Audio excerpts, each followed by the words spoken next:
Check it out, guys. I hope you all must be having an amazing day. I welcome you all to the exclusive series of 11th CBSC Quest of An Academy. So, here we are with our new course. Here we are with our new initiative, the initiative that has been taken by An Academy, which would help you out in cracking your 11th CBSC examination. So, this is me. My name is Gaurav Karan and I'm a faculty of political science with Unacademy. So currently I'm pursuing my research in the field of qualitative school education. Also, I have a teaching experience of more than 7 years. So this is a topic for our today's session, that is political science and overview. तो आज के हम इस topic में बात करने वाले हैं कैसे हमें अपने एग्जाम को अप्रोच करना है, कैसे हमें अपने आंसर्स को एक फॉर्मेट वे में लिखना है, कैसे कंटेंट को हमने एक अच्छा बनाना है.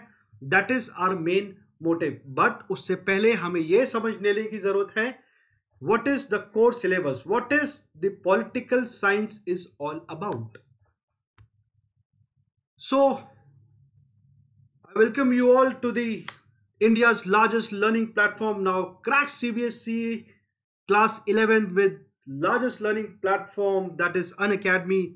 The only thing you have to do is get plus subscription और उसमें आप बहुत सारी लाइव वीडियोस, रिकॉर्डेड लेक्चर्स हमारे टॉप एजुकेटर्स, बेस्ट एजुकेटर्स के सुन सकते हैं. So what you all get in those videos, there are daily live classes जिसमें आप एजुकेटर के साथ इंटरेक्ट कर सकते हैं, आप सवाल पूछ सकते हैं. Then you also have structured courses. एक एक चैप्टर को बहुत अच्छे से एक्सप्लेन किया हुआ है, पूरे एनालिसिस के साथ, पूरे अच्छे कंटेंट के साथ, with entire full coverage of the syllabus. Then you have live test and quizzes जहां पर आप अपने आप को evaluate कर सकते हैं, आप जान सकते हैं कि आप कितना learn कर चुके हैं. And also you have unlimited access to our videos, our recorded courses from anywhere. आप जहां भी बैठे हैं आप वहां बैठ के हमारे कोर्सेज को एक्सेस कर सकते हैं बहुत easily. So this is what our course looks like. Now you can prepare with top educators. हमारे बहुत ज्ञानी एजुकेटर्स यहाँ पर हैं. Bharat Panchal sir, Mukesh Kumar sir, Udit Yadav sir, Priya Jain ma'am. So these are top educators of Unacademy. Also we have comprehensive syllabus including literature. English के बहुत अच्छे से हमने syllabus को एकदम cover किया है, along with mathematics, physics, biology, business studies, economics, accountancy and etc. So what you need to do is just download our Unacademy learning app. एक ही क्लिक में आप डाउनलोड कर सकते हैं. बहुत ही आसान है इसको डाउनलोड करना और फिर आपको इसके फीचर्स, बहुत ही एक्साइटिंग फीचर्स आपको इसको देखने को मिलेंगे. You also have our Telegram app. So this is the link where you just need to go to the link and type the URL और बहुत ही एक्सक्लूसिव वीडियोस आप हमारे इस ऐप पर देख सकते हैं. So this is what the subscription is all about. Class 11 subscription. तो बहुत सारे plans आपको दिख रहे हैं. So I would suggest you to purchase 12 months plan जो कि सिर्फ 12,500 का है और with no cost EMI. So that is, अगर आप मेरा जीके सर वाला कोड, ये रेफरल कोड है मेरा, अगर आप ये यूज कर सकते हैं तो बिल्कुल इसको यूज कीजिए और 10% का डिस्काउंट आपको मिल जाएगा. So that comes out to 11,250.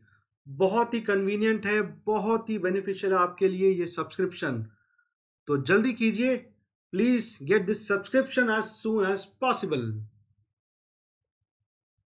So yes, what is the rationale behind studying political science? Logic क्या है पॉलिटिकल साइंस पढ़ने का? क्या लॉजिक है, क्या मोटिव होता है? देखिए, पॉलिटिकल साइंस एक ऐसा सब्जेक्ट है जो कि पास्ट इवेंट्स पे बहुत सारी चीजें बेस्ड है और जो आज का सिस्टम ऑफ गवर्नेंस है, the way government works, govern कैसे करती है गवर्नमेंट अपने सिटीजन को। So this is all about political science.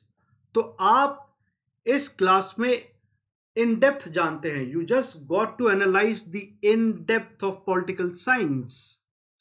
Now starting with the classification, class 11th की जो पॉलिटिकल साइंस है, it consist of two parts, that is of two books, part A and part B.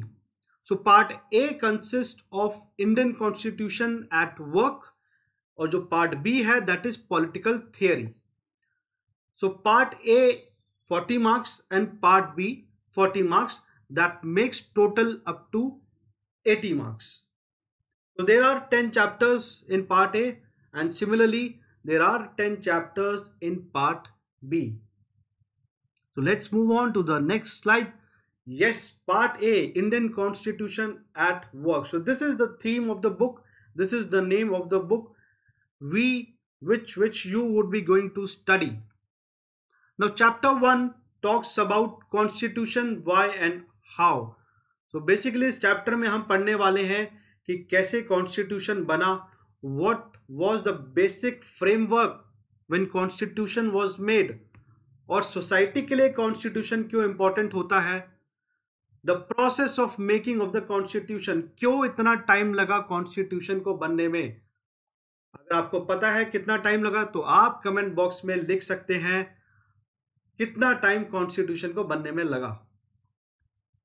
Then we have chapter 2 that is rights in the Indian constitution. तो part 3 of the Indian constitution specifically describes the rights, the fundamental rights in the Indian constitution. Bharat के संविधान में कुछ मौलिक अधिकारों के बारे में लिखा गया है जो कि एक बहुत ही इंपॉर्टेंट पार्ट है।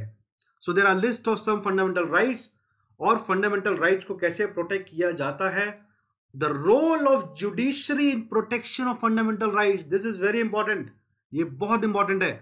And what is the basic difference between fundamental rights and directive principles of state policy. तो बहुत ही आसान तरीके से हम इसको अप्रोच करेंगे, कैसे एग्जाम में आंसर्स लिखने हैं वो मैं आपको बताऊंगा। Then you have election and representation, कैसे हमारा जो इलेक्शन का प्रोसीजर है वो क्या है इंडिया में। Then we have basic features of electoral system. Now you all must be aware that election commission is the constitutional body, सबसे पहली बात आपको ये याद रखनी है। Then also we have provisions and significance with respect to free and fair election. So what are the guiding principles? Election Commission कैसे manage करता है इतने वाइड स्केल के इलेक्शंस को। Then you have electoral reforms also. Then coming to chapter 4 we talk about executive. Now this chapter is basically all about how the parliamentary and the presidential executive works. So what are the president constitutional position, what is the importance of prime minister, बहुत ही ज़्यादा important topic है। council of ministers का composition, उनकी functioning, then you have working of administrative machinery. So executive plays a very crucial part in parliamentary form of government. Then you have legislature. Now what is legislature, why it is important, ये हम पढ़ेंगे। Also we would be discussing the functions and powers of the Parliament of India. आपको पता है कि parliament के 2 houses हैं, Lok Sabha and Rajya Sabha. Then we would be discussing about the process of law making, क्या क्या स्टेप्स है लॉ बनाने के लिए। Then role of parliament, ऐसे कौन से मेजर्स पार्लियामेंट अडॉप्ट करता है एग्जीक्यूटिव को कंट्रोल करने के लिए। Then also there is the self regulation of parliament. You have chapter 6 in the name of judiciary. हमारी कंट्री में इंडिपेंडेंट जुडिशियल सिस्टम है, and the role of judiciary in safeguarding the citizens right, कैसे judiciary citizens के right को safeguard करता है, protect करता है। देन ऑल्सो जो जुडिशरी होता है वो कैसे कॉन्स्टिट्यूशन को इंटरप्रेट करता है, जुडिशियल सिस्टम बताता है कि कैसे आपको फंडामेंटल राइट्स प्रोटेक्ट किया जाएगा और कैसे संविधान में क्या सही है, क्या गलत है, what is legal, what is not legal, what is constitutional, what is unconstitutional. तो ये सब जुडिशरी के हाथ में होता है। Then also you got to understand the relations between judiciary and the parliament, इन दोनों के बीच में क्या संबंध है। So moving on to the next chapter, that is chapter 7, we talk about federalism, जिसको हिंदी में संघीय भी बोलते हैं। नाउ फेडरलिज्म का कॉन्सेप्ट कहां से आया, फीचर्स क्या हैं इंडियन फेडरलिज्म में, सेंटर स्टेट इश्यूज क्या आते हैं फेडरलिज्म में, और स्पेशल प्रोविजंस क्या है with regard to certain states, for example Jammu and Kashmir and all. Federalism बहुत इंपॉर्टेंट कॉन्सेप्ट है। क्लास 10th में आपने सेकेंड चैप्टर में पढ़ा होगा federalism, which is very very important chapter. उसमें बेसिक फीचर्स के बारे में दे रखा है, बट यहां आप और इसको इन डेप्थ पढ़ेंगे। Then we come to class 8th that talks about the local self government. Yes, very important. 73rd and 74th Constitutional Amendment Act of 1992 basically provides the mechanism of local self government, local self institution, जिसको हम पंचायती राज institution के नाम से भी जानते हैं। So what are the functions, what are their responsibilities? Coming to the chapter 9 tells the constitution as a living document, ये भी बहुत इंपॉर्टेंट चैप्टर है। तो बेसिकली चैप्टर 1 और चैप्टर 9 इससे बहुत ही ज्यादा वेटेज में क्वेश्चन पूछे जाते हैं। So constitution can be amended according to the needs of the time, जब जब जरूरत होती है हम कैसे अमेंड कर सकते हैं, प्रोसेस क्या है। तो article 368 basically provide the procedure for the amendment. 368 याद रखिएगा। Then you have constitutional amendment without affecting its basic structure, जैसे fundamental right comes under the provision of basic structure। तो कैसे fundamental rights को छेड़े बिना आप constitution को amend कर सकते हो, और बहुत सारे provisions ऐसे हैं। Then you have the role of judiciary in protection of the constitution, कैसे judiciary protect करता है। Then constitution and evolving document, basically constitution जो है evolve होता रहता है, there are some changes जो कि constitution में होते रहते हैं। तो रिसेंटली एक चेंज, बहुत इंपॉर्टेंट चेंज आया था, वो आप मुझे कमेंट सेक्शन में लिख सकते हैं। This is the part of your current affairs. Then you come to chapter 10, we have the philosophy of the constitution. So इस चैप्टर में हम थोड़ा बहुत प्रियम्बल के बारे में पढ़ेंगे, which is the introductory part to the constitution, which is the heart and soul of the constitution, जो कि हमारे कॉन्स्टिट्यूशन का एक इंट्रोडक्शन है, एक आइडेंटिटी कार्ड है, preamble. So yes, the philosophy of the constitution include significance of the philosophy of the constitution, what are various fundamental features of the Indian constitution, and there are some criticisms and limitation to it। तो ये हम पढ़ेंगे chapter 10 में। I hope आपको यहां तक clear है। Now coming to the political theory, yes student, ये बहुत ही इंपॉर्टेंट है। ये समझना आपके लिए बहुत इसलिए जरूरी है क्योंकि पॉलिटिकल साइंस का ये फर्स्ट बेसिक स्टेप है। इसके बिना पॉलिटिकल साइंस को अप्रोच करना बिल्कुल भी सही नहीं है। अगर आपको पॉलिटिकल थ्योरी अच्छे से समझ में आ जाता है, बहुत अच्छी बात है, तभी आप पॉलिटिकल साइंस को अच्छे से समझ पाएंगे। और अगर आपको इन डेप्थ पढ़ना है political science theory, political theory क्या होता है, तो just subscribe to my Unacademy channel, जहां पर आपको अनलिमिटेड वीडियोस एक्सेस करने का मौका मिलेगा। So yes, chapter 1 in political theory talks about an introductory part, जिसमें आपको पॉलिटिक्स के बारे में जानने को मिलेगा। व्हाट इज पॉलिटिकल थ्योरी, ऐसी कौन कौन सी थियरीज बनी जिसके कारण पॉलिटिक्स आया। ओके, बहुत सारे थिंकर्स आप इसमें पढ़ेंगे, पॉलिटिकल थिंकर्स आप इसमें पढ़ने वाले हैं। Then also you need to study why you need to study the political theory, क्यों इंपॉर्टेंट है। देखिए, किसी भी थियरी को या किसी भी कॉन्सेप्ट को अप्रोच करने के लिए उसके पीछे का बैकग्राउंड जानना बहुत जरूरी होता है। So that's it, so that is most important point. Alright, now chapter 2 talks about freedom. Freedom आपने सुना होगा। So value of freedom for individual and society क्या महत्व रखता है. Then you have dimensions of freedom. There are positive as well as negative dimension. Then also we have harm principle with special reference to John Stuart Mill. जी, इसको समझना बहुत जरूरी है. फ्रीडम ऑफ एक्सप्रेशन उन्होंने दिया था. हार्म प्रिंसिपल क्या है जॉन स्टुअर्ट मिल का, ये हम पढ़ेंगे. बिल्कुल इसको कैसे कंटेंट इसको इतने अच्छे से लिखना है ताकि आपका एक भी मार्क्स ना कट सके. एंड यस स्टूडेंट, ये जो क्वेश्चन आंसर सीरीज हम लेकर के आ रहे हैं डेफिनेटली आपको ये अगले साल के बोर्ड एग्जाम्स में बहुत मदद करेगा. Then chapter 3 talks about the equality. So equality जहां पर हम मॉरल और पॉलिटिकल आइडियल के बारे में बात करते हैं. Then there are dimensions of equality, political, economic, social. आप लोगों ने प्रेम्बल में पढ़ा होगा, एकदम आप लोगों ने बेसिक स्टैंडर्ड्स में 9th 10th 8th में आपने प्रेम्बल के बारे में थोड़ा बहुत तो पढ़ा होगा, जिसमें हम पॉलिटिकल, सोशल और इकोनॉमिक इक्वालिटी की बात करते हैं. Then also minimising inequality and maximising equality. तो क्या डायमेंशंस, क्या ब्रॉड स्ट्रैटेजीज हैं जिसके कारण हम इक्वालिटी को मैक्सिमाइज कर सकते हैं. Alright, so we next move on to chapter 4 which talks about social justice. Then there are principles of social justice, distributive justice, और सबसे इंपॉर्टेंट है जॉन रॉल्स की theory of social justice, just society. John Rawl अपने क्या views रखते हैं social justice में, ये हम क्वेश्चन और आंसर के फॉर्मेट में पढ़ेंगे, बहुत ही क्लियर अंडरस्टैंडिंग और बहुत ही अच्छे तरीके से. You have chapter 5 in the name of rights, concept of rights. तो पार्ट ए में आप फंडामेंटल राइट पढ़ेंगे, साथ ही पार्ट बी में चैप्टर 5 आप कॉन्सेप्ट ऑफ राइट्स पढ़ेंगे.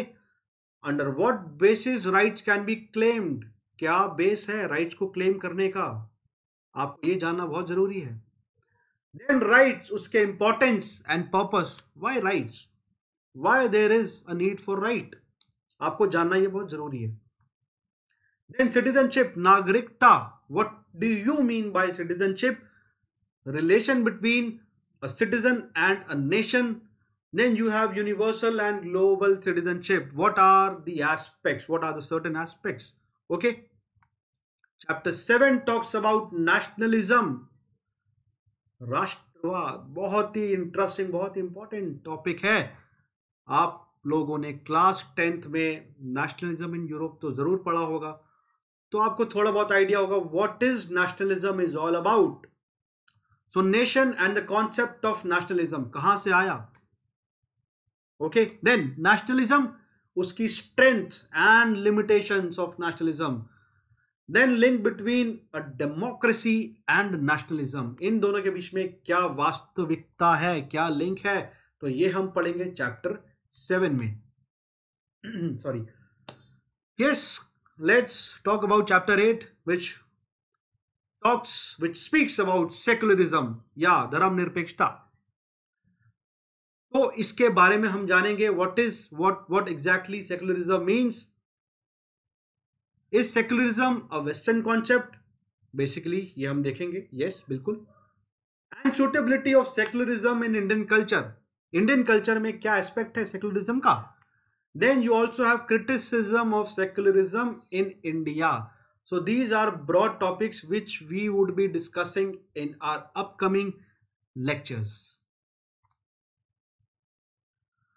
So we have chapter 9, that is peace. Now peace and its fragile nature, how peace can be maintained. So is violence a method to promote peace? Is violence a method to promote peace? Reasons for growing violence. तो ये सारे aspects हम पढ़ेंगे chapter 9 में बहुत ही आसान तरीके से. Then you have chapter 10 which talks about development, विकास. ये बहुत इंपॉर्टेंट एस्पेक्ट है पॉलिटिकल साइंस में. डेवलपमेंट होता क्या है, then there are certain models of development, उसमें कुछ अचीवमेंट्स, उसके कुछ प्रॉब्लम्स हम पढ़ेंगे. Then there are some alternative models of development. मैं आपको डेवलपमेंट एक स्पेशल रेफरेंस में बताऊंगा. I can relate this to the public administration also, ताकि आपको बहुत आसानी से बहुत अच्छे से समझ में आ जाए। सो गाइज, हमने ये पढ़ा चैप्टर 10। तो हमने पार्ट ए में 10 चैप्टर्स देखे, पार्ट बी में 10 चैप्टर्स देखे।